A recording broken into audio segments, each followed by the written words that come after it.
আসসালামু আলাইকুম রহমতুল্লাহ। সবাই কেমন আছেন? আলহামদুলিল্লাহ, সবাই ভালো আছেন। আপনাদের দোয়ায় আমিও ভালো আছি, আলহামদুলিল্লাহ। এর কথা বলতেছি, আয়ের কথা বলতেছি। আসার পর থেকে মান সম্মানটা জানি কোথায় চলে গেছে। সবার ছোট বড়কে চিনতেছে না, বড়রা ছোটদেরকে চিনতেছে না। আইকে যেটা বলতেছে সেটাই হচ্ছে। আমার পাশে একটা মেয়ে এনে দাও, আমার পাশে ওইটা এনে দাও, আমার পাশে ওইটা এনে দাও, সব এনে দিচ্ছে। ফার্স্টে মেয়ে একটা এনে তারপর সেটা ফেসবুক আপলোড করে দিচ্ছে।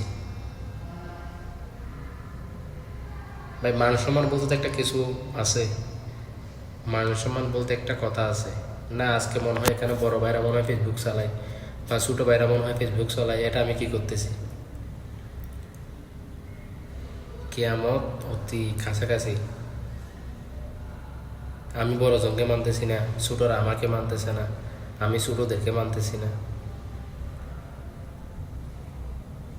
আসার পর থেকে আমি মনে করি ইসলামের অনেক ক্ষতি হয়ে গেছে। আশা করি সবাই সতর্ক হয়ে চলবেন। আর বোনদেরকে বলবো, বোনরা আপনারা ফেসবুকে ছবি আপলোড করা বন্ধ করবেন। এই অনুরোধটা রাখবেন ছোটো ভাইয়ের। কেননা আপনার এই ছবিটা দিয়ে অনেক কিছু হতে পারে এআই দিয়ে। আশা করি ছবিটা আপলোড করা বন্ধ করবেন। আপনিও ভালো থাকবেন, সবাই ভালো থাকবে, আপনার ফ্যামিলিটাই ভালো থাকবে। এই অনেক ক্ষতি করে ফেলছে।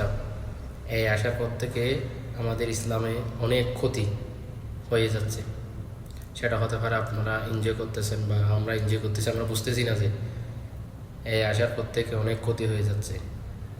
হতে পারে আপনারা এখন এটা বলবেন, আমি খাচ্ছি, আমার বাপের খাচ্ছি, আমি ইনকাম করে খাচ্ছি, আমি যা ইচ্ছা তাই করব।